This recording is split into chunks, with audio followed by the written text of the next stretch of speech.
चला, good morning मित्रांनो. पुन्हा एकदा तुमचं स्वागत आहे आपल्या गणिताच्या क्लासमध्ये. तर आता तुमच्यासाठी छोटीशी प्रॅक्टिस टेस्ट आहे. नॉर्मली सोडवा. जे आतापर्यंत आपण जे पॉईंट्स कव्हर झालेले आहेत, आपले जे चॅप्टर्स कव्हर झाले ते तुमचे इथं कम्प्लीट होणार आहेत. त्याच्या बेसवरती काही एक्झाम्पल्स तयार केलेले आहेत. सिंपल आहेत एकदम. तुम्ही असे तोंडी सोडवू शकता. काय आठवतंय का बघा, रिकॉलिंगसाठी ह्याच्यात काय तुम्हाला मार्क नाही देणार, कोण काय नाही देणार आहे, प्राइस बेस काय मिळणार नाही. त्यामुळं रिकॉलिंगसाठी तुमच्या अभ्यासासाठी पहिला प्रश्न दिसतोय तुम्हाला. पहिली विषममूळ संख्या कोणती आहे? Which is the first odd prime number. खाली ऑप्शन आहेत 1, 2, 3 आणि 5. पहिली विषम मूळ संख्या किती आहे? 3 आहे.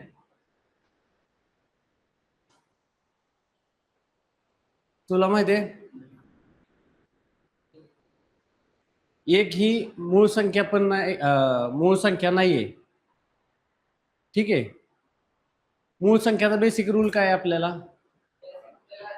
स्वतः ती संख्या आणि एक असे दोनच, फक्त दोन. लक्षात घ्या, मूळ संख्यांना अवयव किती असतात? 2. एक तर ती स्वतः संख्या आणि दुसरा अवयव म्हणजे एक आकडा. आता एक आकडा जो आहे आपला, हा एक नंबर आहे, हा विषम तर आहे आपल्याला माहिती आहे, पण मग हा प्राईम नंबर आहे का किंवा मूळ संख्या आहे का? त्याला दोन अवयव आहेत का? नाहीत. त्याला काय एकच आहे ना तो, म्हणजे त्याचा अवयव काय निघणार आहे? बेसिक अवयव असतो सगळ्या संख्यांचा एक, तो एक. बरोबर. दोन अवयव येतात का एक या संख्येला? ह्या एकला किती अवयव येतात का? दोन अवयव नाही येत. ठीक आहे. त्याला फक्त एकुलता एक अवयव असतो, तो म्हणजे एकच. ठीक आहे. तर फर्स्ट ऑड सांगितले. ऑड म्हणजे काय? ऑड विषम. हे लिहिले. दोन काय? समसंख्या आहे, इवन नंबर आहे, त्यामुळे ते येणार का? हा गेला ऑप्शन, हा गेला ऑप्शन. ठीक आहे. आपल्याला राहतो हा 2, 3, 5, 3, 5, 2, 3, 5, 7. बरोबर. हे सगळे काय आहेत पुढं? ऑड मूळ संख्या आहेत आपल्या. आलं लक्षात? त्यानंतर बघा बरं, आता ज्या संख्येला 2 पेक्षा जास्त अवयव असतात त्यांना काय म्हणायचं? यांना मूळ संख्या म्हणतो आपण, संयुक्त संख्या म्हणायचं.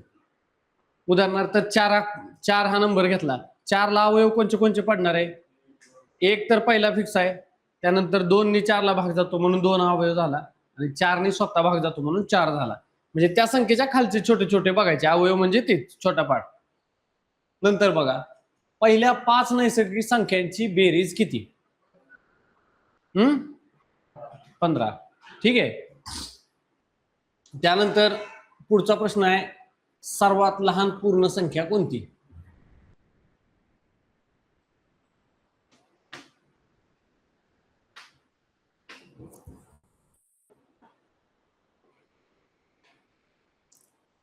कोणती? पूर्ण संख्या सांगितले. पूर्ण काय म्हणतो आपण? Whole number. होल नंबर कुठून स्टार्ट होते? 0 पासून. बरोबर. मग आता सगळ्यात लहान तिथं काय सांगितली? आलं लक्षात? एक नाही म्हणायचं, इथं शब्द बघायचा लगेच. अरे, होल नंबर म्हटलं की याला धरायचा लगेच सर्वात लहान, कारण स्टार्ट होतोय आपलं कुठून? 0 पासून. म्हणून. नाहीतर आपल्याला काय वाटते, एक म्हणजे 1 पासून स्टार्ट होणाऱ्या संख्या कोणत्या आहेत? Natural numbers.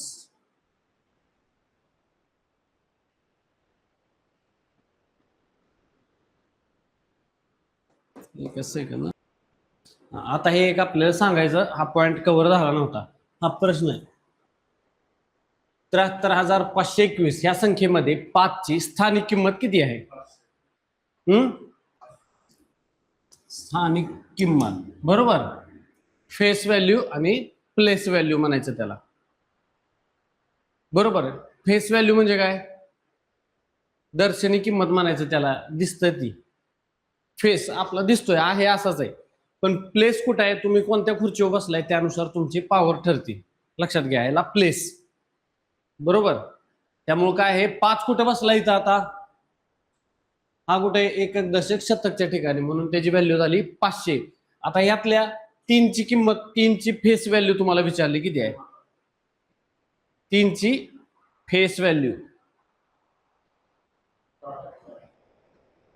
3ची फेस व्हॅल्यू, 3ची फेस व्हॅल्यू 3च रे. 3 दिसतोय ना तुम्हाला, फेस दिसतोय तसाच 3. प्लेस आणि फेस हे 2 लक्षात ठेवा.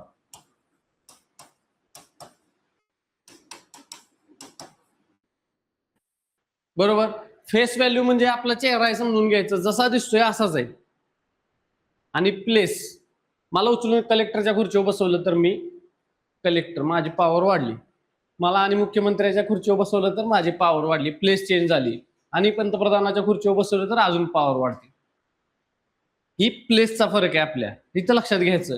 प्लेस व्हॅल्यू कुठेही विचारला असेल, स्थानिक किंमत, तुमचं स्थान कुठं आहे, कुठं बसलाय, त्याच्यानुसार तुमची किंमत होणार. त्याच्या पुढे फक्त 0 लावायची शेवटी एकक येईपर्यंत. आलं लक्षात? आता या 7ची प्लेस व्हॅल्यू किती आहे सांगा? स्थानिक किंमत किती आहे 7ची?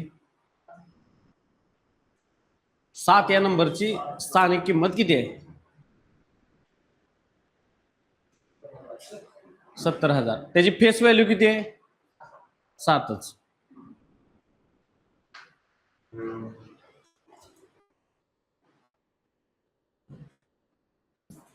आता मला सांगा, 2 अंकी सर्वात मोठी मूळ संख्या कोणती आहे?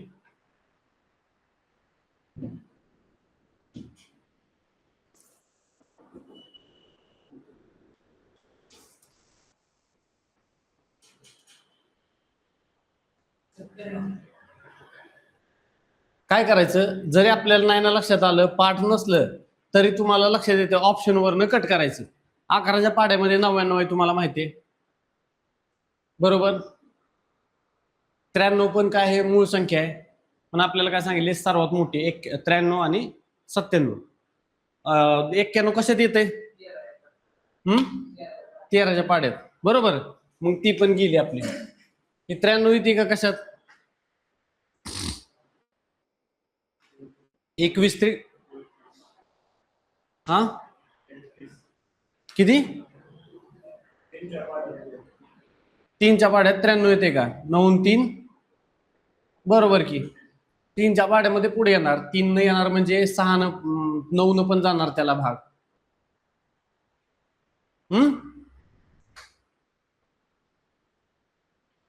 नाही, 9 ने नाही जाणार, 3 ने जाणार भाग, मग संपला विषय. ज्याला कशाने भाग जातोय म्हणलं की ते कट करून टाकायचं, राहिलं तुमचं एकूण ते 97. आता हा एका पहिल्या चॅप्टर वरचे आपल्या नंबर सिस्टीम वरचे काय झाले, तुमचे क्वेश्चन कंप्लीट झाले. तुम्हाला बेसिक आता पूर्ण रिकॉल होतंय. नॅचरल नंबर, होल नंबर्स, पुन्हा काय आपल्या परिमेय संख्या, अपरिमेय संख्या, पूर्णांक संख्या, अपूर्णांक संख्या. त्यानंतर काय होतं, रॅशनल नंबर बघितले आपण. ठीक आहे. रॅशनल इरॅशनल म्हणजे परिमेय अपरिमेय. बघा आता एचसीएफ आणि एलसीएम वरचे काही एक्झाम्पल्स आहेत. 12, 15 आणि 18चा लसावी काढायचा आहे. काढा वही पेन काढा, काय नुसतं. 180 किती? 180 बरोबर काढलंय तू. कसं काय काढला सांग बरं मला आता. 12चा पाडा लिहिला, 15चा लिहिला आणि 18चा लिहिला, बरोबर.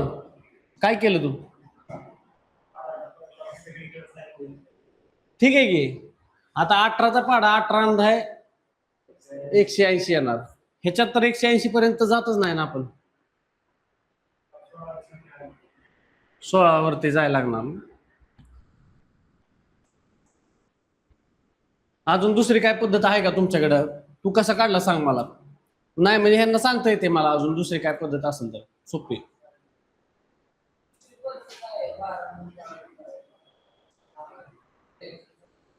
काय काय 12 ने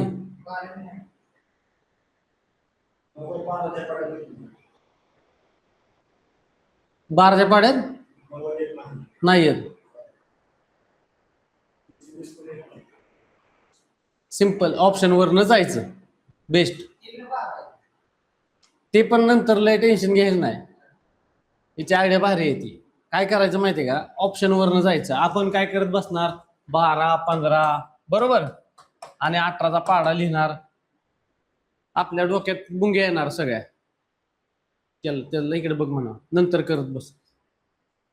आपण काय करणार, पूर्ण लिहित बसणार पाडा. म्हणून म्हणलं तुला 180 एंड होतोय तिथं. मग कसं काय केलं तू, सरळ सरळ येत आपल्याला ऑप्शन वरनं डिलिशन मेथड असते, याला म्हणायचं डिलिशन मेथड.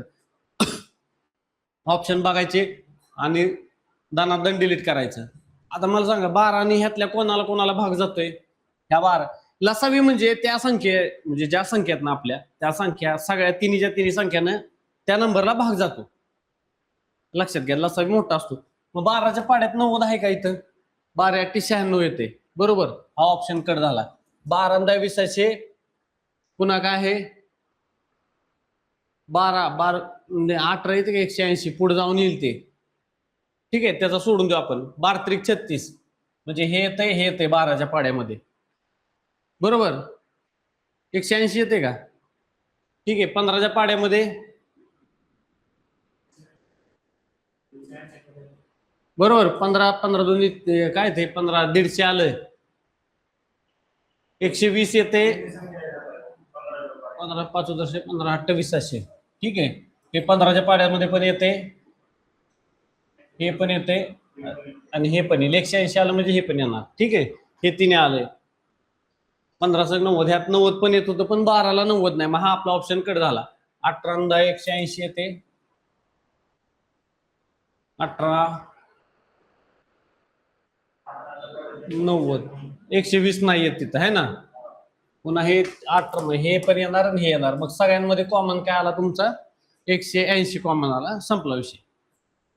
त्यानंतर बघा 24 आणि 36चा HCF किती आहे, ही सोपं आहे.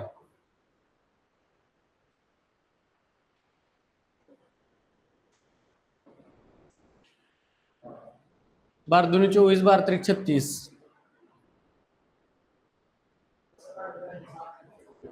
HCF म्हणजे काय आहे,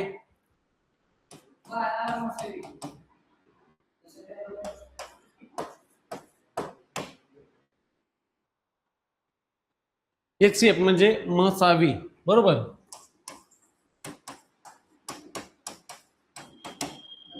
आपल्याला काय करायचं, ह्याचा लॉंग फॉर्म काय, HCF highest common factor. Factor म्हणजे काय, अवयव. अवयव म्हणजे काय करायचं, त्याचे तुकडे तुकडे पाडायचे, म्हणजे किती कितीने भाग जातोय.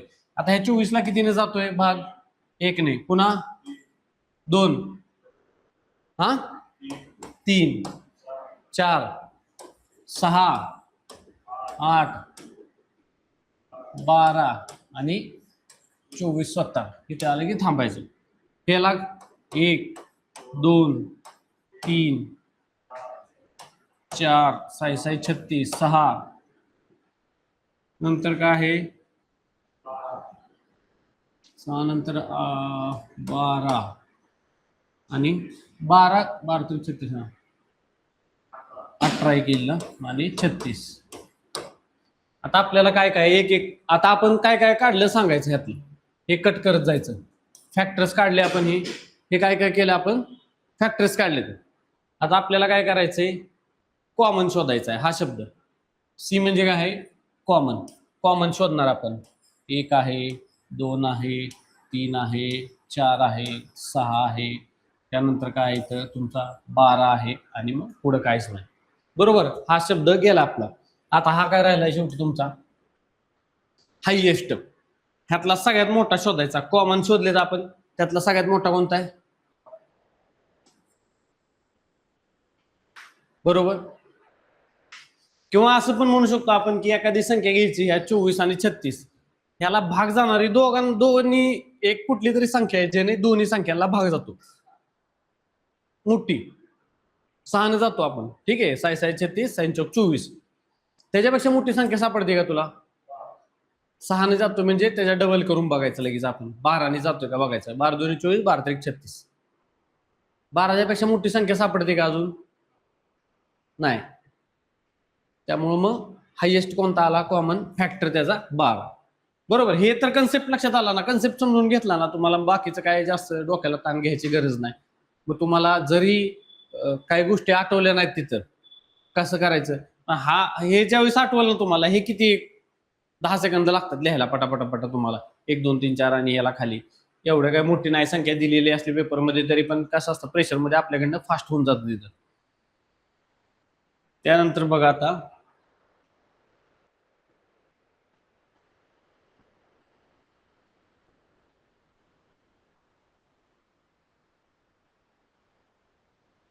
दोन संख्यांचा गुणाकार 1080 आहे, 1080 आहे, त्यांचा मसावी 6 आहे, तर लसावी किती असणार आहे?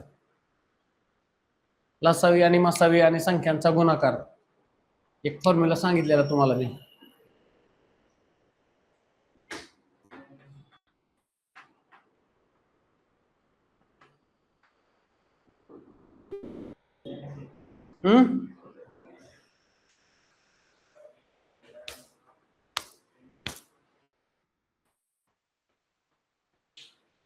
लसावी आणि मसावी यांचा गुणाकार असतो त्या दोन संख्यांच्या गुणाकारा एवढा.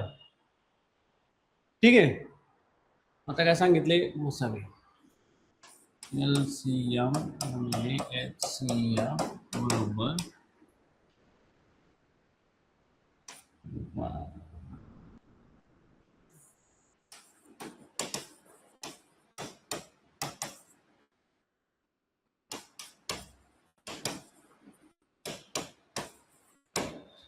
अलग हे फॉर्म्युला आठवते का? लसावी गुणिले मसावी हा कोणाचा एवढा असतो? त्या दोन संख्यांच्या गुणाकारा एवढा. आता आपल्याला काय काय दिले? दोन संख्यांचा गुणाकार ह्या इथं दिलाय आपल्याला. काय आला ह्याच्या खाली लिहायचं 1080. ठीक आहे. मसावी किती दिलाय? 6, म्हणजे इथं लिहिलंय 6 गुणिले तुमचा LCM असंच राहू द्यायचा.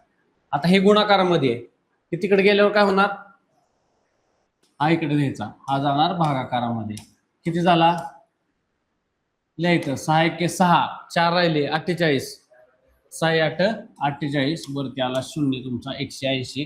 180 LCM इज इक्वल टू 180 झालं. आला LCM तुमचा 180. ही गोष्ट फक्त लक्षात ठेवायची कायम, LCM आणि HCM म्हणजे लसावी आणि मसावीचा गुणाकार केवढा असतो? तर त्या दोन संख्यांच्या गुणाकार एवढा. बस ह्याच्यामध्ये फक्त किमती भरल्यात. काय लय अवघड फॉर्म्युला नाहीये ज्या म्हणजे असं काय दोन ह्याचा गुणाकार LCM HCF चा दोन संख्येच्या गुणाकारावर. त्यानंतर बघा को प्राईम नंबरचा मसावी नेहमी किती असतो? आता हे को प्राईम म्हणजे काय आहे? सहमूळ संख्या. हे माहिती आहे का तुम्हाला? सहमूळ संख्या काय असतात? मूळ संख्या तर माहिती आहे तुम्हाला, बरोबर. मूळ संख्या आहेत आणि सहमूळ म्हणजे एक जवळजवळ असलेल्या सहमूळ मूळ संख्या ज्या जवळजवळ आहेत त्याला सहमूळ म्हणायचं. 11 13 5 7 अशा. ठीक आहे. कारण ह्या सगळ्या मूळ संख्या काय आहेत? सगळ्या सम आहेत का विषम आहेत? आणि समसंख्या असलेली मूळ संख्या कोणत्या आहेत? आणि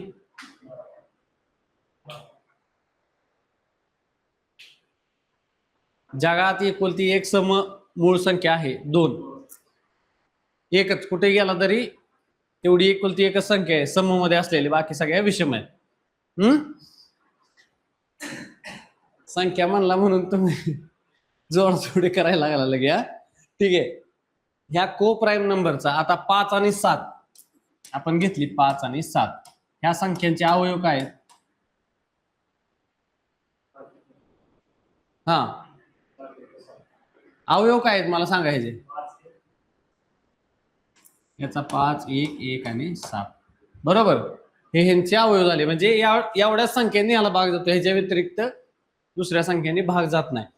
मग आता ह्या दोघांमध्ये काय सांगितले आपल्याला? कॉमन काय आहे? ह्याचा HCF काय सांगितलंय? HCF हायेस्ट कॉमन फॅक्टर काय येणार आहे?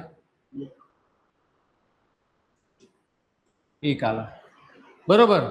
त्यानंतर आपण अजून घेऊ 11 13. याचे अवयव काय आहेत? आता हे तुम्हाला असं लिहिल्यावर लक्षात येणार नाही, असं लिहिल्यावर लक्षात येईल. 11चे फॅक्टर काय आहेत? 1 आहे आणि 11 आहे. 13चे काय आहे? 1 आणि 13. यातलं कॉमन काढलं आणि हायेस्ट कॉमन काय? तोच आहे, एकच. म्हणजे 5 आणि 7 मध्ये ह्या प्राईम नंबर आहेत शेजारी शेजारी लगतच्या. एक झाली की लगेच, कारण समसंख्या येणार नाही मध्ये. प्राईम नंबर मध्ये काय आहे तुमच्या? को प्राईम असतात की लगतच्या, लगेच बाजूला बसतात का प्राईम नंबर ऍक्च्युअल मध्ये? तर लगेच बाजूला बसत नाही, कारण मध्ये असते समसंख्या. इथे एक प्राईम नंबर, मध्ये समसंख्या, दुसरा प्राईम नंबर असा असणार. ठीक आहे. मग त्या सगळ्यांमध्ये कॉमन काय असणार आहे? एकुलता एक, एकच. म्हणून त्या सगळ्यांचा HCF किंवा मसावी म्हणतो आपण त्याला, तो किती असणार आहे? 1 असणार आहे. समजलं? इथं 0 बिरो काय लिहायचं नाही. इथं पुन्हा येईल त्या संख्यांचा गुणाकार विनाकार. त्या संख्यांचा गुणाकार काय असतोय? त्यांच्यापेक्षा मोठा असणार आहे. मग HCF होईल का? नाही.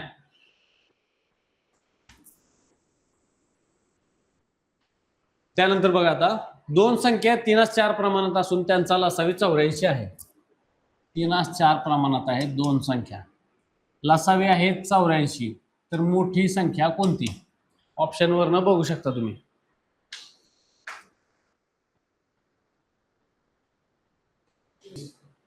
हम्म 21.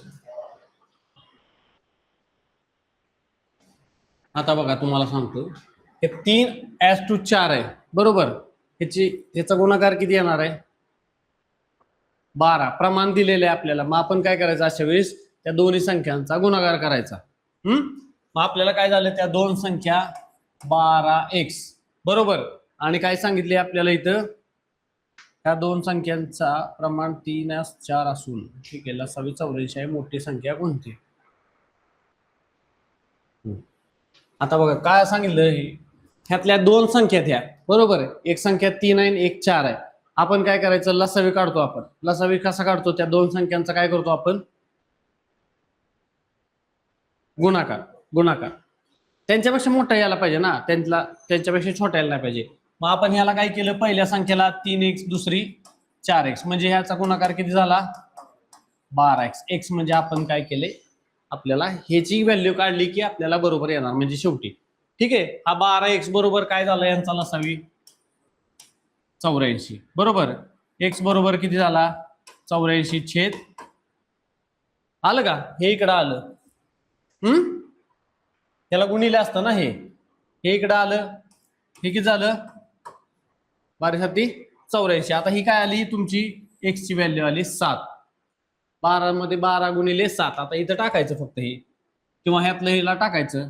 3 गुणिले 7 21 आणि 4 गुणिले 7 28.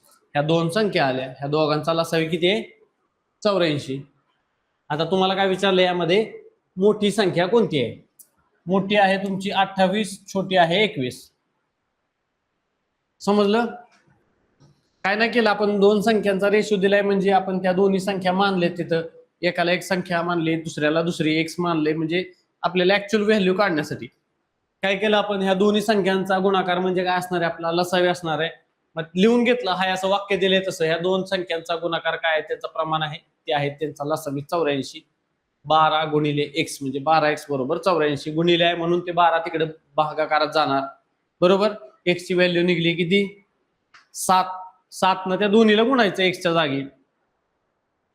12 7 3 7 21 आणि 3 चोक 28. किती? 7 चोक 28. 3 म्हणलं मी.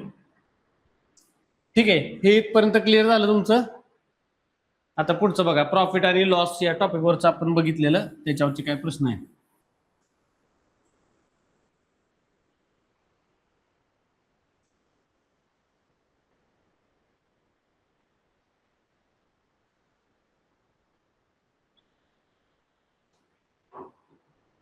एका वस्तूची खरेदी किंमत 500 रुपये बरोबर. सीपी आणि काय होतं दुसरं? एसपी, सेलिंग प्राइस, म्हणजे विक्री किंमत. आता ही खरेदी किंमत आहे 500 रुपये. 600 रुपयांना विकली. नफा किती टक्के झाला? काय केलं, जेवढं वरचं आहे तेवढं लिहिलं आपण आधी, म्हणजे आपण किती लिहिला फरक त्यातला 100 रुपयाचा, भागिले कुठली संख्या लिहायची, खरेदी किंमत, कायम तिथं लिहायची सीपी 500 आहे ना, हा गुणिले काय करायचं होतं इथं का, तर हे टक्के टक्के काढताना आपल्याला काय करायला लागतं, कायम 100 लिहायचं, हे 2 ला हे 2 गेलं, 5 दुनी 10, हे आलं तुमचं 20% नफा झाला, बरोबर. अजून दुसऱ्या पद्धतीने सोपी पद्धत, हे तरी तुम्हाला नाही कळलं तरी तुम्हाला लक्षात आलं पाहिजे, फरक कितीचा आहे हा, 100 रुपयाचा. हम्म,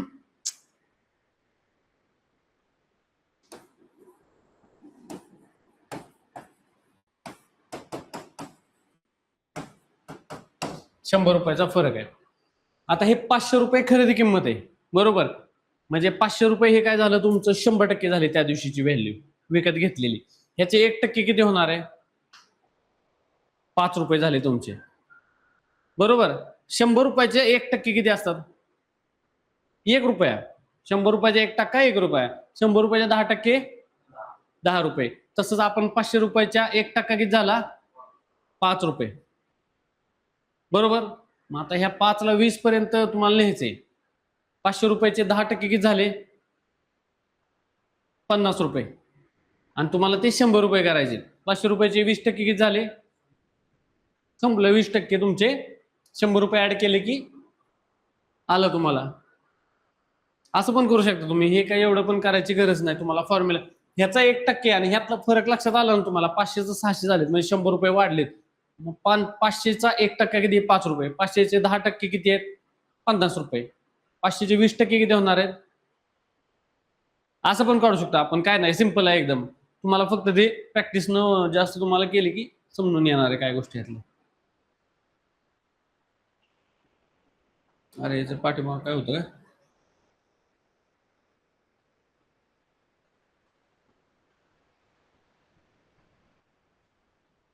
एक सायकल 2,500 रुपयांना खरेदी केली, बरोबर.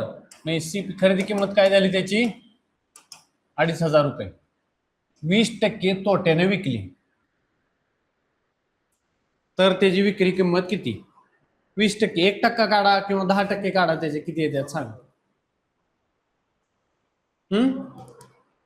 2,000 ला विकली, तुमचं काय म्हणणं आहे, काय म्हणणं नाही, 2,500 रुपयाचे 10% किती येणार आहेत, 250 रुपये, एक झिरो कमी करायचा, 10% म्हणजे सिंपल. हे बघा 100 रुपयाचे 10% किती असणार आहे, एक शून्य कमी करून टाकायचा डायरेक्ट तुम्ही 10. आता त्यामुळे 2,500चे 10% किती असणार आहे, 250 रुपये, अजून एकदा 10% त्यात ऍड केले किती होणार आहे, 250 आणि 250 500 झाले, 500 रुपये त्यातनं वजा करायचे सरळ सरळ, 2,000 वजा 500 किती झाले तुमची खरेदी विक्री किंमत झाली 2,000 रुपये, आलं का. त्यानंतर बघा, एका खुर्चीची विक्री किंमत 720 रुपये असून 20% नफा झाला. आता हे पण सोपं आहे, विक्री किंमत आहे 720, त्यावर 20% नफा झाला, तर खरेदी किंमत किती होती, म्हणजे 720 रुपयाला विकली आहे, ही 20% नफ्याने विकली आहे, खरेदी किंमत किती होती,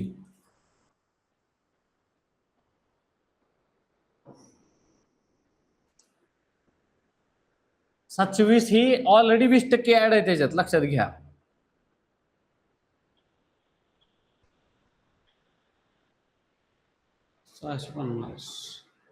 हे बघा काय करायचं सांगतो, काय काय बस सांगतो तुला मी, कसं आहे तुम्हाला लक्षात येऊन जाईल. हे 720 काय आहे, 20% नफा झालाय त्याला विकताना, म्हणजे 720 ची किंमत किती आहे ऑलरेडी, त्याच्या 100% पेक्षा जास्त आहे ना, 100% म्हणजे त्यानं खरेदी केलेली ती, ही 20% एक्स्ट्रा, म्हणजे 720 काय झालं तुमचं, 720 रुपये हे किती टक्के झाले, 120%ची प्राइस आहे, बरोबर आहे का, 20% ऍडिशन मधली प्राइस आहे, जी 100 रुपयाची प्राइस होती. आता मी असं म्हणलं की हा पेन मी 120 रुपयाला विकला आणि मला 20% फायदा झाला, मग ह्याची खरेदी किंमत किती आहे, तर ती असणार 100 रुपये. का तर बेसिक माझा किती आहे 100 रुपयावर 20% फायदा मिळून त्यामध्ये 20 रुपये ऍड झाले आणि मग ती विकल्यानंतर मी तुम्हाला उलट सांगतोय की मला 20% फायदा झाला कधी मी 120 रुपयाला विकला मग आता माझी ओरिजिनल किंमत किती आहे सांगा. मग आता हे 720 म्हणजे 120% आहे तर आपल्याला ह्याची किंमत काढायची किती टक्क्याची 100%ची. बरोबर असं लिहिलं की तुम्ही तिरका गुणाकार करायचा 720 गुणिले 100/120 शून्यला शून्य गेलं 12 ने भाग जातो 72ला 12 सख 72 0 6 आणि हे 10चा गुणाकार आला तुमचा 600. हाय का उत्तर बघा ऑप्शन मध्ये 600 ऑप्शन नंबर सी. ही प्राइस जी आहे 720 रुपये ही आहे ऑलरेडी 20% प्रॉफिट मध्ये ऍड करून आलेली प्राइस आहे म्हणजे ती प्राइस किती असणार आहे तुमची 120% प्राइस झाली ती. अजून एखादं उदाहरण सांगू.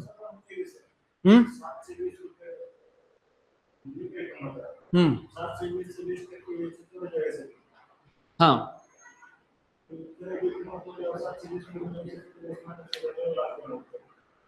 720 मधनं 144 मग वजा केल्यावर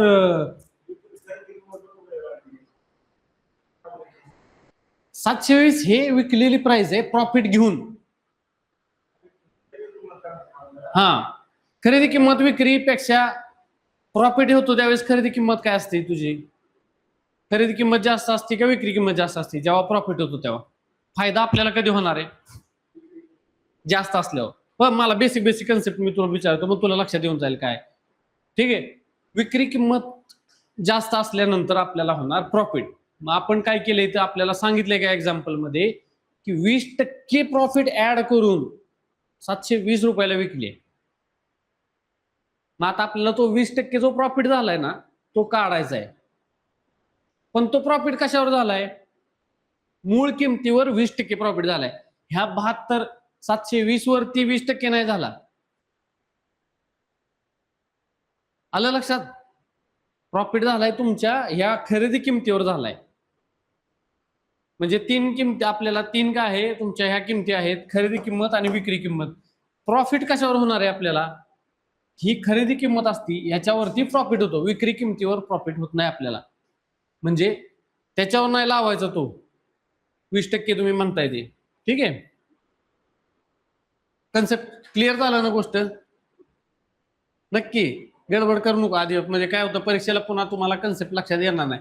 आता ह्या उदाहरणाला हे लागते का बघूया आपण कुठे गेले प्रॉफिट पर्सेंटेज 500 600 ह्यात नाही ते इथं नाही लागणार प्रॉफिट पर्सेंटेजला. हा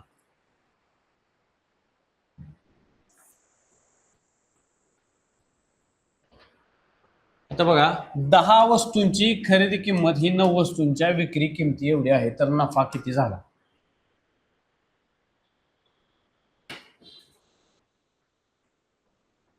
दहा बॉटल आणल्यात तुम्ही पाण्याच्या बरोबर 100 रुपयाला 10 म्हणजे 10 रुपयाला एक बॉटल घेतली तुम्ही. त्यांची व्हॅल्यू किती आहे म्हणजे ही 100 रुपये झाले तुमचे 10 रुपयाला एक बॉटल. आपण एक उदाहरण घेऊया 10 रुपयाला एक बॉटल अशा 10 बॉटलची प्राइस किती झाली तुमची 100 रुपये. बरोबर आपल्याला गणितात काय सांगितले 10 रुपयाची एक बॉटल आहे तर त्याचं 100 रुपये आपल्याला खरेदी किंमत झाली.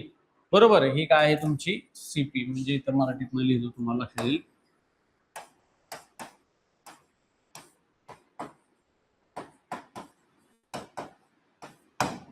ही तुमची खरेदी किंमत झाली. आता काय सांगितले ही किंमत 9 वस्तूंच्या विक्री किमती एवढी आहे.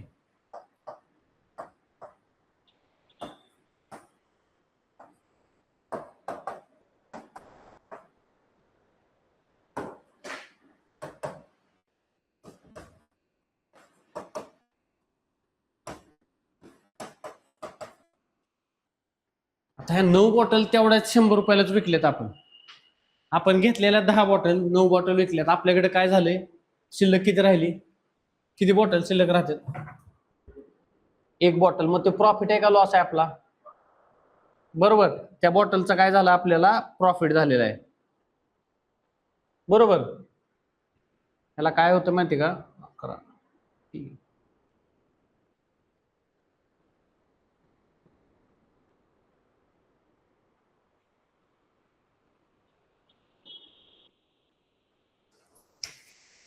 म्हणजे आता आपण काय करणार, ह्या 10 बॉटल घेतल्यात, ह्या 9 बॉटल घेतल्यात, आपल्याला ह्या दोन मधला फरक काढायचा आहे. आपलं काय होतं, खरेदी प्रॉफिट काढताना प्रॉफिट पर्सेंटेज प्रॉफिट रेशो वगैरे काढला आपण नंतर बघा, त्यात विक्री किंमत घेतलेली, ह्या दोघांचा फरक किती आहे बॉटलमध्ये आपल्याला, वस्तू 10 वस्तू आणि 9 वस्तू, ह्यातला फरक किती आला तुमचा 10 - 9 डिवायडेड बाय 9 इंटू पर्सेंटेजचा किती आला तुमचा 100.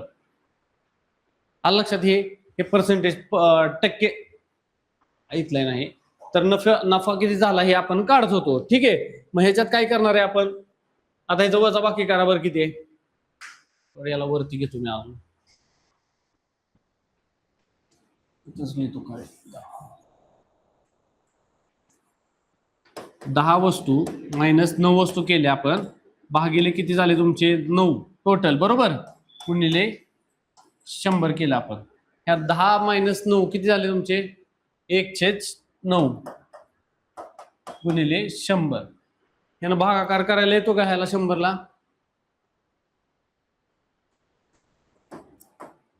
9 एके 9, एक राहिला, एक वर घेतलं 0, पुन्हा 9 एके 9 11 पॉइंट किती झाले 11.11 11 11 असे. तर मग त्याला तुम्ही दुसऱ्या अजून पद्धतीने कसं लिहू शकता, 11.1 11 गुणिले 1/9 पण करू शकतो, किंवा 11.11 11 पण लिहू शकतो ऑप्शन मध्ये. ती एवढं कॉम्प्लिकेटेड तुम्हाला नाही विचारणार, साधे साधे आत्ताचे झाले ना त्या टाइप मध्ये विचारतात. काय होतं पाठीमागचे एक राहिले एक्झाम्पल, हे पण जरा बरं आहे. सलग 2 सलग 20% आणि 10% सूट दिल्यावर एकूण किती टक्के सूट मिळेल.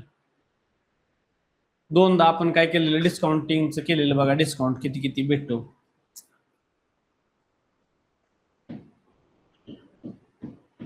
एकदा पहिल्यांदा 20% दिली, मग 10% सूट दिल्यावर एकूण किती टक्के सूट मिळेल आपल्याला विचारलाय प्रश्न बघा.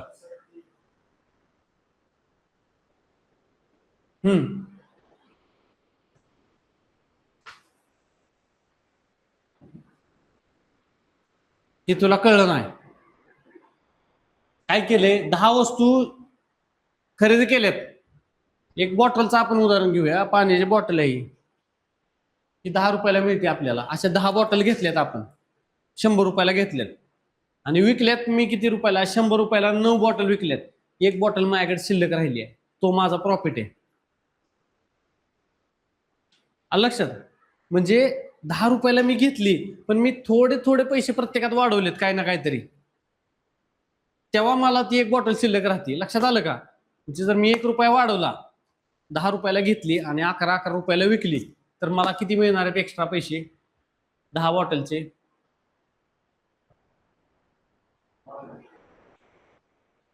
10 रुपये टोटल मध्ये मिळणार मला एक्स्ट्रा, बरोबर, 10 बॉटलचे. पण मला 9 बॉटल विकायच्यात, त्या 10 नाही विकायचे, एक शिल्लक ठेवायची. आता हे 10 रुपये तुला 9 बॉटल मध्ये विभागून द्यायचे, 9 रुपये 10 रुपये झाले पाहिजे, मग तो आकडा जाणार तुमचा, हा 9 बॉटल विकायच्यात पण 100 रुपये झाले पाहिजे तुझे.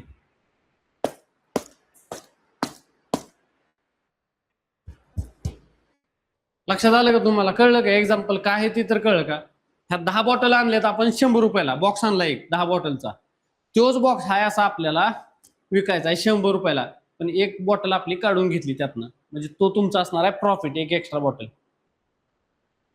तुम्ही पूर्ण विकल्यात बॉटल सगळ्या, पण तुम्हाला त्या 100 रुपयालाच विकायच्यात, जास्त प्रॉफिट नाही काढायचा. जेवढी खरेदी आहे त्याच किमतीला विकल्यात, पण हा जो आहे वरचा प्रॉफिट आहे, हे कसं केले गणित ट्विस्ट केले. त्यांनी काय म्हणले असते की तुम्हाला किती टक्के 1% 2% प्रॉफिट झालाय, मग तुम्ही विकले तर मग आपल्याला काढता आलं असतं, बरोबर. 10 रुपयाच्या खरेदीवर 1% प्रॉफिट झालाय, तर ते बॉटल तुमच्या किती विकल्या जातील. त्या उदाहरणाला काय केलं तुम्हाला, की आम्ही एक बॉटल काढून घेतली बाबा, किंवा 10 वस्तू 9 रुपयाला 9 वस्तू 10 वस्तू घेतल्यात आणि 9 वस्तूच विकल्यात त्या सेम किमतीला. उदाहरण असं घ्यायचं की 100 रुपयाच्या हिशोबाने घ्यायचं, 10 10 10. आता मला सांग, एक एक्झाम्पल आपण इथं म्हणजे ह्याला थोडस एक्सप्लेन करू. एक बॉटल आहे 10 रुपयाला, बरोबर, ह्याचे 10 बॉटलचे किती झाले? 100 रुपये. बरोबर. आता हे 100 रुपये आपल्याला असेच ठेवायचे. बॉटल काय करायच्यात? 9 करायच्यात. इथं काहीतरी किंमत आपल्याला टाकावी लागणार. बरोबर. हे आता एक बॉटल सोडून देऊयात आपण. 10 रुपयाची एक बॉटल गुणिले 10 बॉटल पैसे झाले 100 रुपये. आपल्याला 100 रुपयाला 9 बॉटल आणायचे आता. हे फक्त आपल्याला हितला पार्ट काढायचा आहे. कसा काढणार आता? किती रुपयाला एक बॉटल जाईल?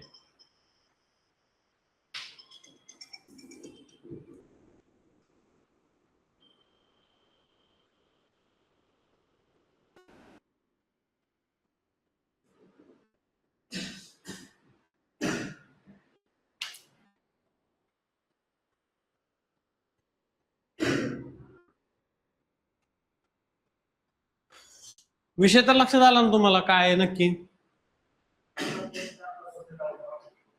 11.1/9 म्हणजे 11.11. त्याचं पण 1/9चं पुन्हा उत्तर काय येणार आहे? 1.1 11 11 11 11 तेच येणार. तुला किती आलं होतं इथं? 100 1.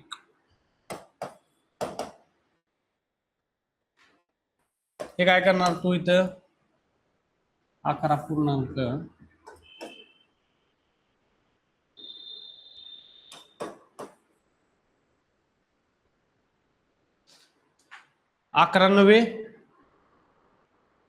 अधिक 1 100/9. आपलं काय आलेलं मगाशी? 1/9 गुणिले 100. ह्याचा अर्थ काय होतो? हे 100 वरती असते. बरोबर. ह्याचा अर्थ काय होतो? 100/9. फक्त ह्याला फोड करून आपण लिहायचं. भागाकार केला तू काय येणार आहे? 9 1 9. 1 राहतो. बरोबर. 1 वर पुन्हा पुढचा शून्य घेतला किती येणार? 9 1 9. पुन्हा 1 राहणार 1 राहणार 1 राहणार. हे असं करत करत जायचं. हे थांबवायसाठी आपण काय करत होतो इथं?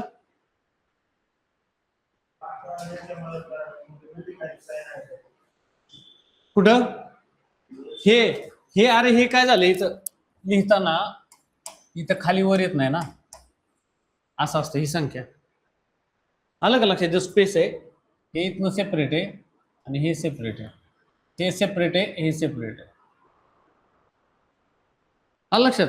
हे असं आहे. इथं लिहिलेलं आहे ना, हे ह्याच्यामध्ये मल्टिप्लायचं साईन असतं कायम. लिहित नाहीत पण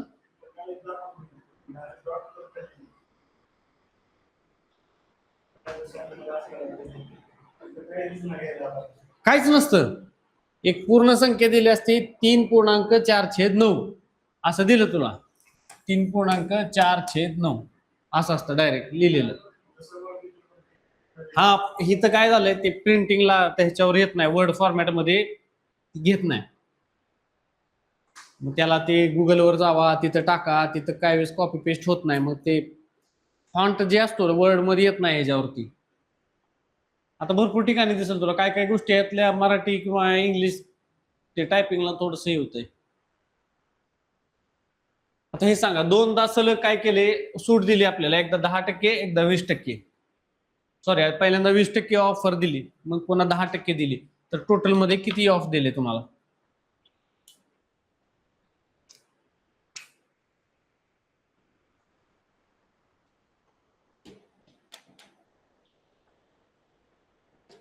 एक फॉर्म्युला सांगितलेला मी.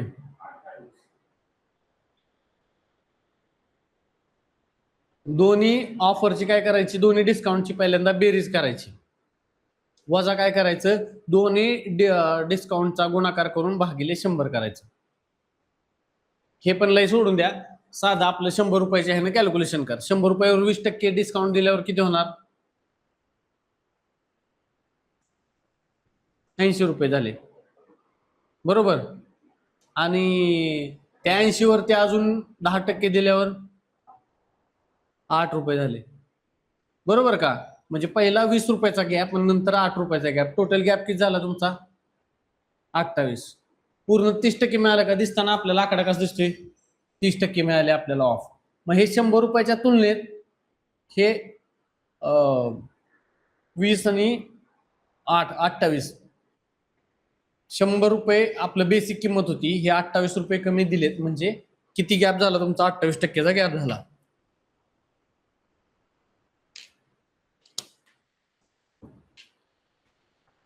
समजलं का? ही 100 रुपये प्राइस आहे, 20% ऑफ. किती झाले जे? 20 रुपये. 100 मायनस 20 केले, किती रुपये राहिले? 80 रुपये. आता तुम्हाला 10% जी ऑफर देणार आहेत ती ह्या 100 वरती नाही देणार, पुढची ती देणार ह्याच्यावरती. 10% ऑफ. किती झाले? वजा 8. 82 झाले ना, 72. किती झाले रे? 72. म्हणजे टोटल 100 मधनं किती वजा केल्यावर 72 येतात? तर ते 28. म्हणजे 100 ही कशी आहे आपली राऊंड फिगर आहे, सगळ्यात बेसिक. तुम्हाला पर्सेंटेज काढताना 100च घ्यायचं. मॅक्झिमम 99% वेळा तुमचं एक्झाम्पल बरोबर येणार. ह्याचं 100च धरायचं. काय पण तुम्हाला एवढे पोर आहेत 100 धरा, एवढे संख्या आहेत, एवढे रुपये आहेत, किंवा एवढं पर्सेंटमध्ये होणार आहे 100 धरा. कॅल्क्युलेशन 100 नाही तर 200 पकडायचं. ह्या दोनच संख्या मॅक्झिमम तुमची उत्तरं काढून देणार तुम्हाला.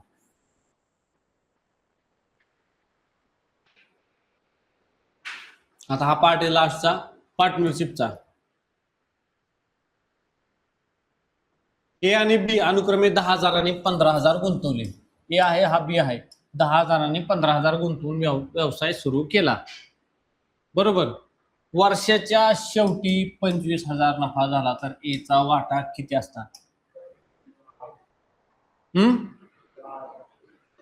बरोबर. जेवढं इन्व्हेस्टमेंट केली आहे त्यांनी तेवढाच त्यांना फायदा झालाय. म्हणजे त्यांना, बरोबर की, जेवढी इन्व्हेस्टमेंट केली तेवढाच फायदा झालाय. दोघांनी मिळून पैसे किती? 10,000, त्यानं 15,000, दोघांची बेरीज किती झाली? 25. तेवढाच त्यांना वर्षभरात फायदा झालाय. म्हणजे जेवढा फायदा झालाय तो तेवढाच त्यांना सेम प्रमाणात जेवढे पैसे घातलेले तेवढेच वाटून येणार. त्याच्याऐवजी 20,000 झाला असता फायदा तर कसं केलं असतं? मग पहिल्यांदा ह्यांचा रेशो काढला असता आपण. 10,000 15,000 हे सगळे 0 घालून टाकले असते. हे 3 शून्य गेले असते, हे 3 शून्य गेले असते. बरोबर. म्हणजे इथं ह्याचे 10,000, ह्याचे 15,000, ह्याचे 3 शून्य गेले, ह्याचे 3 शून्य गेले. बरोबर. 5 दुनी 10, 5 त्रिक 15, 2 3 यांचा रेशो आला असता. ह्या दोघांची बेरीज किती? 3 आणि 2 संख्येची बेरीज किती झाली? 5. बरोबर. ही छेदामध्ये लिहिली असती. त्यानंतर काय केलं असतं आपण? ह्याला 2%, 2चा शेअर आहे, ह्याचा 3चा शेअर आहे. बरोबर. गुणिले गुणिले काय करायचं? हा ए, हा बी. ही तुम्ही 25,000 आहे, ह्याच्या ऐवजी 20,000 घ्यायचं नफा. बरोबर. इथं काय केलं असतं आपण? लगेच 20,000 लिहिलं असतं. इथं 20,000 लिहिलं असतं. 5 चौक 20, 4,000 झालं असतं. इथं 4,000 झालं असतं. 4 दुनी 8,000, 3 चौक 12,000. दोन्हीची बेरीज किती झाली? लक्षात आलं तुम्हाला? तो प्रॉफिट सेम झालाय. आता त्यांचा रेशो कसा काढायचा? तर दोघांना घ्यायचं, इथं आकडे लिहायचे, रेशो काढला आपण. आता ह्या 25,000चं पण तुम्हाला आता सोपं दिसते, सरळ सरळ दिसते, त्यामुळे हे काय कॅल्क्युलेशन करायची गरज नाही. जेवढे इन्व्हेस्ट केले तेवढेच पैसे त्यांना तशा प्रमाणात मिळणार. आता तुम्ही रेशो काढला 10,000 आणि 15,000, 0 सगळे डिलीट करून टाकायचे. राहिलेल्या संख्यांना भाग जातोय का बघायचं. तो असणार तुमचा रेशो. रेशो घ्यायचा. ह्या दोन्ही रेशोतल्या ह्या दोन्ही आकड्यांची बेरीज छेदामध्ये लिहायची. पहिल्याला ए, दुसऱ्याचं बी नाव द्या तुम्ही तिथं. पहिल्याचा आकडा किती आहे? इथं ए. दुसऱ्याचा आकडा किती आहे? बीचा 3. तो लिहिला. आणि गुणिले काय आहे? तुम्हाला जो प्रॉफिट झालाय इथं 25,000 लिहिलं तरी ते उत्तर वेगळे येणार आहे, म्हणजे ह्याच्यानुसार येणार. आणि आता मी 20,000 घेतले, तुम्ही 10,000 सुद्धा हेच करू शकता गोष्ट. तिथला फक्त आकडा चेंज करत जायचं तुम्हाला. 10,000 प्रॉफिट झालाय सपोज त्यांना. इथं लिहा 10,000. 5 न भागा, 5 दुनी 10, 2,000. याला 5 दुनी 10, 2,000. 2,000 गुणिले 2, 4,000. 2,000 गुणिले 3, 6,000. 6,000 आणि 4,000 दोघांची मिळून ऍडिशन किती झाली? टोटल पुन्हा 10,000. आपण काय म्हणतो? 10,000 प्रॉफिट झाला तर, 20,000 प्रॉफिट झाला तर एवढे एवढे पैसे येणार, 25,000 झाला तर तेवढे तेवढे येणार. सिंपल आहे. हे लक्षात आलं तुम्हाला कसं फॉर्मॅट आहे, काय करायचं ते?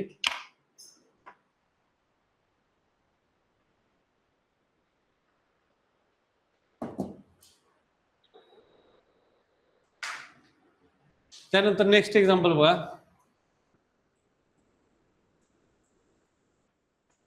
राम आणि श्याम काय करतायत व्यवसायामध्ये 3/5 या प्रमाणात गुंतवणूक करतात. वर्षाच्या शेवटी श्यामला 16,000 नफा मिळाला तर एकूण नफा किती?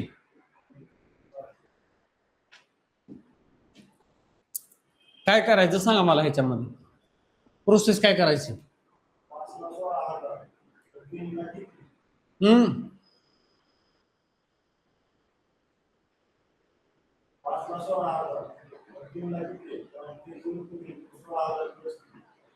आपण अजून एक असं करून बघूया. ठीक आहे. राम आणि श्याम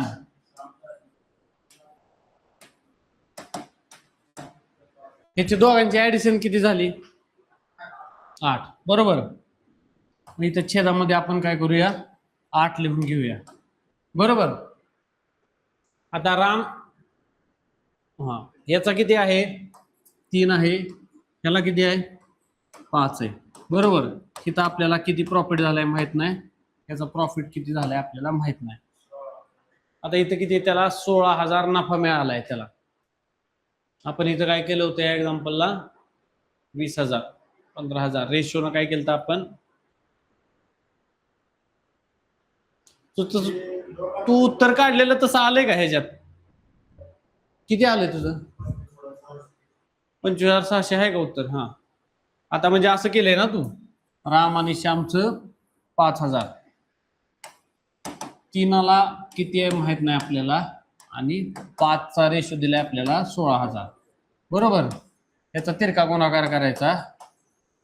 16,000 गुणिले 3/5 बरोबर. हा प्रश्नचिन्ह आहे असाच. 5 त्रिक 15, 5 दुनी 10. हा बरोबर का? मग ह्याचा गुणाकार किती येणार? 3 0 0 3 0 0 3 दुनी 6 आणि 3 त्रिक काय चुकते?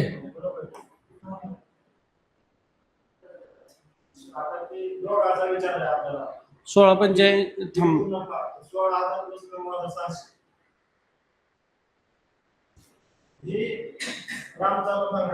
थांब मला सांग काय काय म्हणला?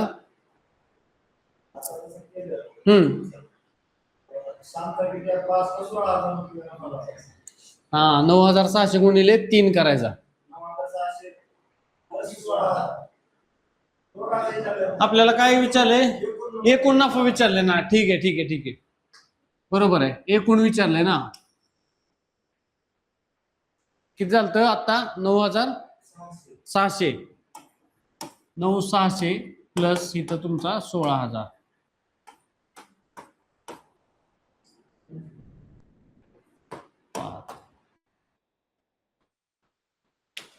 चालते असं म्हणून डायरेक्टच काढता येते. रेशोवर घ्यायचं. याचा किती आला, त्याचा किती आला, संपला. तिरकस गुणाकार. जसं आपण मागच्या एक्झाम्पल मध्ये केले त्याच टाइप मध्ये आपण काय करायचंय? गुणाकार करायचा. झालंय. डेसिमल फ्रॅक्शन आहे. पाहिजे नंतर किती आहे बघू द्या. सिटिंग अरेंजमेंट आहे. ब्लड रिलेशन आहे. अरे लय आहे की. बोर्ड मास आहे. चला हे फटाफट सोडवून घेऊया आपण आता. 0.5 इंटू 0.05 किती येणार आहे?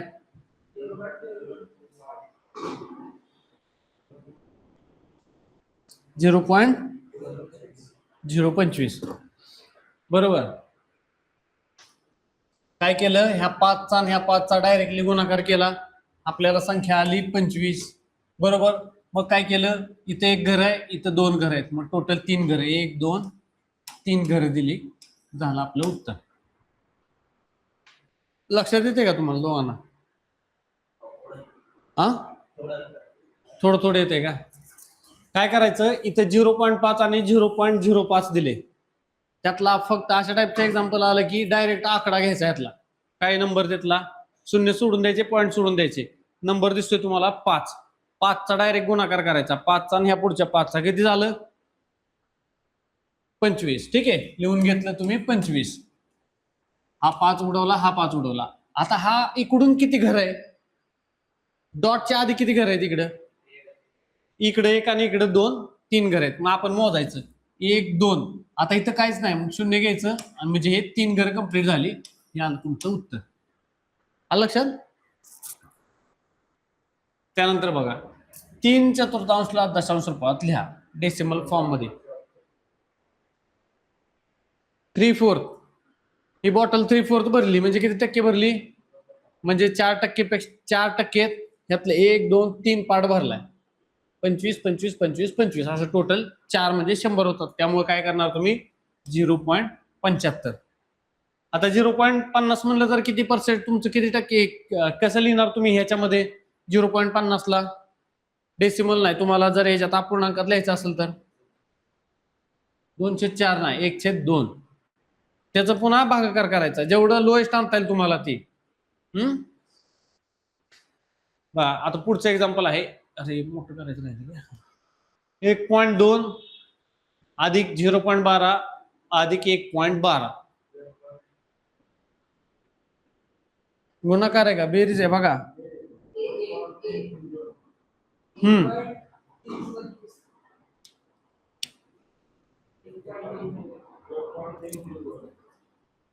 बरोबर, सिंपल बेरीज करायची आहे आणि पॉईंट तेवढे इकडे तुम्हाला येणार आहे. हा 1 आहे, हा 1 तर तसाच राहणार आहे, हा पॉईंटच्या इकडचा आहे. बरोबर, हे उत्तर येणार आहे का तुमचं? नाही, कारण ही सगळ्यात मोठी संख्या आहे. 1.2 असं लिहिले आपण 1.2. ही संख्या सोडून द्या. नंतर काय आहे 0.1 आणि इथं पुढे 2 येणार. ही संख्या सोडून द्या. आता 0.012 0.01 आणि 2 याची बेरीज करायची आपल्याला सगळ्यांची. इथं घ्या 2 2 आणि 1 3 2 आणि 1 3 आणि हा 1 ला 1 पॉईंटला पॉईंट 1.332. आलं लक्षात? केला काय रॉकेट सायन्स नाहीये, लय टेन्शन घेण्याचं कारण नाही. 1.332. अरे तो उत्तर लिहिले की रे, डिलीट करायचं राहिलंय.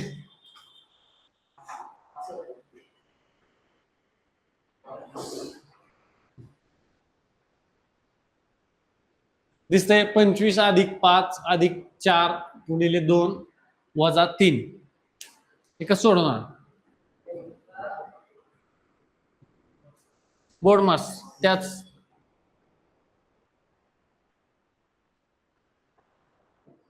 अरे सॉरी, इथं भागिले बरं का, हे भागिले ते प्रिंट नाही झालेलं आहे नीट, अधिक सारखंच दिसते. अधिक गुणिले अधिक आहे, नंतर गुणिले आहे, नंतर वजा आहे.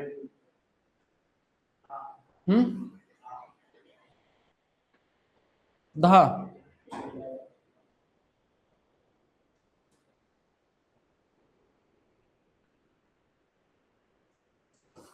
नाही, हे जरा गणतंय उत्तर ह्याचं, चुकते. इथं आकडे का बरं चुकीचे झाले असे? नाही नाही, चुकते. 10 येते. 24/4 गुणिले 8.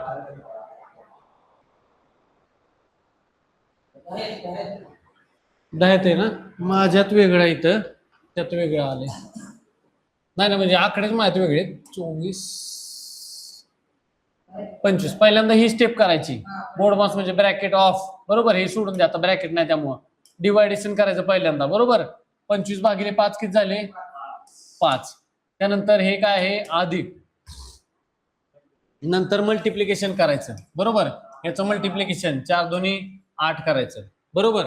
नंतर काय आहे ऍडिशन, कुठं आहे याची ऍडिशन करायची, हे आहे असं लिहून ठेवायचं तिथं. नंतर 8 आणि 5 13 वजा 3. शेवटची स्टेप काय आहे ऍडिशन झालं आणि लास्टला सबस्ट्रॅक्शन. 13 वजा 10 हे आलं तुमचं 10 उत्तर. समजलं? हे नियम लिहून घ्यायचा, ह्यातलं एक एक एक कट करत जायचं, लगे पुढची स्टेप करायची, कट करायचं, पुढची स्टेप करायची. असं आलंय कस काय मला काय कळणार बरं का, टायपिंगचं जरा गडबड झाले. हे मराठीत आले, इथं सगळं मराठीत आले, ऑप्शन इंग्लिश मध्ये, त्यामुळे गडबड होते काय की टायपिंग मध्ये माझ्या. इथं पण भागिले 36 भागिले हे असं आहे 36 भागिले, हे चुकणार आहे, असं एक्झाम्पल नसणार आहे. गणितच नाही ते कंसात कसं येणार 8 आणि 9 10.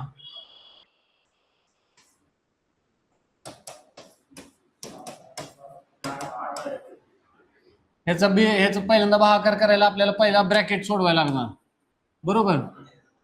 4 आणि 2 6 म्हणजे 36 भागिले 6. याचं उत्तर आलं 6 36. 6 गुणिले किती आहे 3.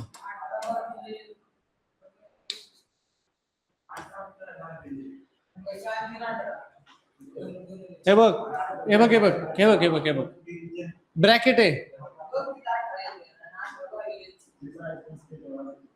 हे बग बोर्ड मास नियम आहे ना ब्रॅकेट पहिल्यांदा ब्रॅकेट सोडवायचं. ब्रॅकेट मध्ये काय दिले आपल्याला कंसात ब्रॅकेटचं उत्तर आलं 6. मग ह्याच्या जागी आपण काय केलं ब्रॅकेट काढून टाकला इथं लिहिलं 6.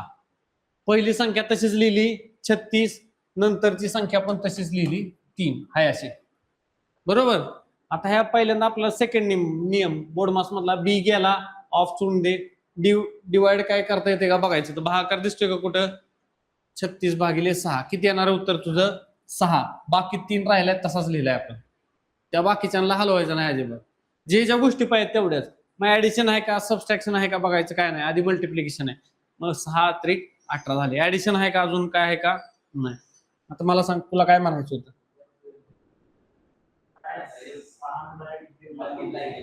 हा मेन विषय तिथं आहे. आपल्याला काय आहे रूल कशासाठी आपला बोर्ड मास हे लक्षातच ठेवायचं. बोर्ड मास काय तुम्हाला म्हणायचं तसं म्हणा. शब्द 3 त्यातले 6 ती अक्षर लक्षात ठेवायची BODMAS आणि ह्याच्यानुसार प्रत्येक असलं उदाहरण आलं की लिहित जायचं एक एक कट करत जायचं. हे झाले हे झाले हे झाले संपला विषय. किती वेळ लागतो 1-2 सेकंद लागतात बोर्ड मास लिहायला तुम्हाला शब्द आणि कट करायचं नुसतं. ही स्टेप झाली कट करा कट करा कट करा संपला विषय. चुकणार नाही. हे कशासाठी करायचं माहिती का चुकू नये म्हणून करायचं आपल्याला. आता नेक्स्ट बघा सिटिंग अरेंजमेंटचं आहे. 5 मित्र एका ओळीत उत्तरेकडे तोंड करून बसलेत. ए हा बीच्या उजवीकडे आहे सी हा बीच्या डावीकडे आहे तर मध्यभागी कोण आहे. 5 मित्र बसलेत उत्तरेकडे तोंड करून.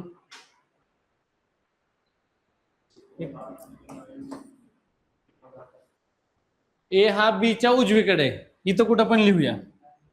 ए हा बीच्या उजवीकडे आहे ठीक आहे. सी हा बीच्या डावीकडे आहे. आता इथं घेऊया आपण. आता हे इकडे घ्यावं लागेल. ए हा बीच्या उजवीकडे आहे बरोबर.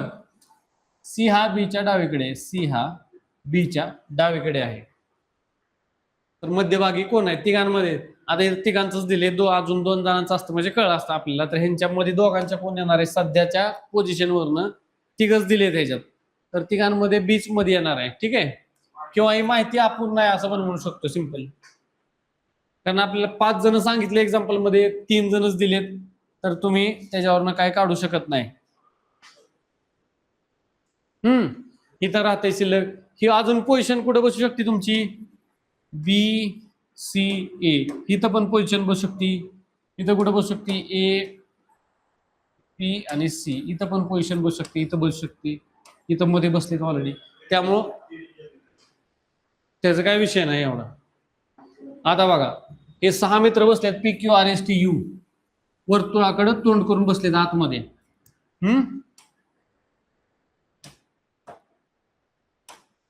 आता ह्याला 6 जणांना काय करायला लागणार आपल्याला असं काढावं लागेल 1 2 3 4 5 6 बरोबर.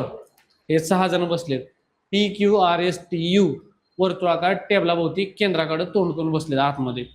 आता त्यांच्याबद्दल डिटेल दिले. पी हा टीच्या डावीकडे दुसऱ्या क्रमांकावर आहे. कुठं पण लिहायचं इथं खाल्या पी हा टीच्या डावीकडे दुसऱ्या क्रमांकावर आहे. मग टी कुठं असणार आहे हे वाक्य वाचा पहिलं. पी हा टीच्या डावीकडे दुसऱ्या क्रमांकावर आहे. कुठं ठेवायला पाहिजे ह्याला इथं बरोबर. ह्याचा डावा हात कुठे आहे. हे सगळेजण इकडे तोंड करून बसलेत आतमध्ये.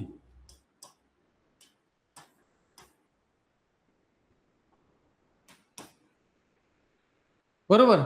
हा जर असा आत तोंड करून बसला तर ह्याची डावी बाजू ही येणार आहे, उजवी बाजू ती येणार आहे. दुसऱ्या क्रमांकावर म्हणजे पहिला क्रमांक दुसऱ्या क्रमांकावर हा बसला इथं. नेक्स्ट बघूया आता आपण. यस हा आर आणि टीच्या मध्ये बसलाय. बघा इथं यस बसलाय आर आणि टीच्या मध्ये बसलाय. आता इथं आर लिहू शकतो का आपण? यस लिहू शकतो का? कुठं असणार यस?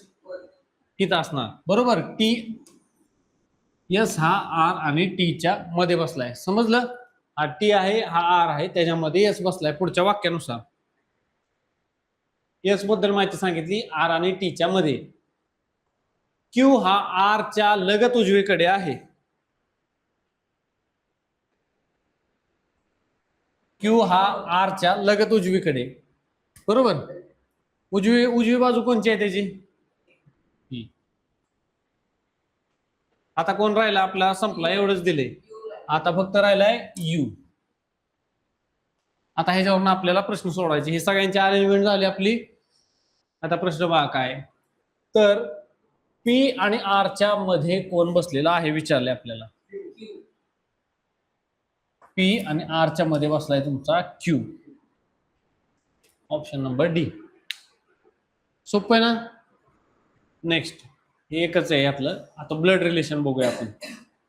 एका माणसाकडे बोट दाखवून एक स्त्री म्हणाली, एक स्त्री उभारली इथं.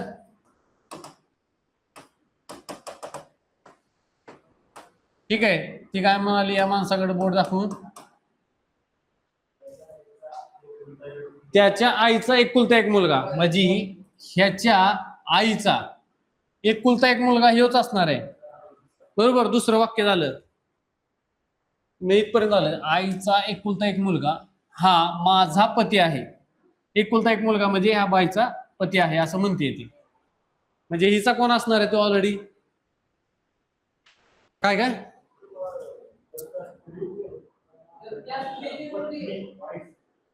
बरोबर ना? पती. तो नवरा त्या बाईचा असणार आहे नवरा. विचारलंय नातं कोणाचं? माणसाशी नातं आहे. स्त्रीचं नातं विचारलं. इथं बघा इथं या शब्दांना गोल करायचं. स्त्रीचं नातं काय? पत्नी. पुरुषाचं नातं विचारलं तर पती. हे प्रश्न आहे. इथं गुगली असते. इथं दोन्ही दिले तुम्हाला. दोन्ही येऊ शकतं बरं का. इथं गुगली टाकायला काय करणार? पती देणार. मग तुम्हाला चुकणार आपण की अरे या बाई नवराच येतो, मग आपण एक्साइटमेंट मध्ये लगेच ऑप्शन मध्ये लिहिणार. ह्या अशा शब्दांना गोल करायचा. स्त्रीचं नातं मधलं काय घेणं नाही आपल्याला. मधले जे फिलर वर्ड्स असतात ते सोडून द्यायचे. आता पुढे बघा. ए हा बीचा भाऊ आहे. ए हा बीचा भाऊ आहे आणि सी ही बी ची मुलगी आहे. तर ए चे सी शी नाते काय? सिंपल आहे. काका. चला काढून बघूया. ए हा बीचा भाऊ आहे. ए हा बीचा भाऊ आहे म्हणजे ह्याच मेल फिमेल कोण दिलंय? ह्यातलं कोण आहे? फाटके द्यायला पाहिजे तुम्हाला. नाही दिलं ह्यातलं. भाऊ काय असते? ए हा बीचा भाऊ आहे. कोणाचं लिंग दाखवलं ह्याच्यात? हा दाखवलं नाही. बीच कायच माहित नाही आपल्याला. पहिल्या एवढ्या वाक्यावरून ए हा बीचा भाऊ आहे ह्या वाक्यावरून कोणाचं लिंग कळते तुम्हाला? कोण? ए. ए काय झाला तुमचा? मेल झाला. बी बद्दल काय माहित नाही आपल्याला. ठीक आहे. ही दोघं काय झाले? आपले सिबलिंग आहेत. असं आपण काय करू इथं बाण काढायचे. म्हणजे हे दोघ जणांचे बाण काढले. दोघ जण भाऊ बहीण आहेत किंवा भाऊ भाऊ आहेत. आपल्याला दुसऱ्याचं माहित नाही. नंतर नेक्स्ट बघा. सी ही बी ची मुलगी आहे. आता ह्यातलं लिंग कुणाचं दाखवलंय? का बीच? सीच. बरोबर. हे खालच्या लेअरला घ्यायचं. हे काय करणार आपण? फिमेल आहे. बरोबर. हे असं फिमेलचं कॅरेक्टर आपण असं लिहितो. तर एच सीशी नातं काय आहे? एच नातं आता बघा हे नाही विचारायचं. एच नातं काय आहे एवढ्यालाच गोल करायचं. तुम्ही एच नातं काय लागणार आहे? त्या पोरीचं काका. अंकल असणार आहे ऑप्शन मध्ये. काका किंवा मामा. कारण काय? ही जर बहीण असेल ही जर बहीण असेल, ही एची बहीण असेल तर ह्याची भाची झाली ही, ह्यो मामा झाला. ही भावाचं पोरग असेल तर पुतण्या झाला, याचा ह्यो काका झाला. पोरगी असेल तर पुतणी झाली, त्याचं ती काका झाला त्याचा. आलं लक्षात?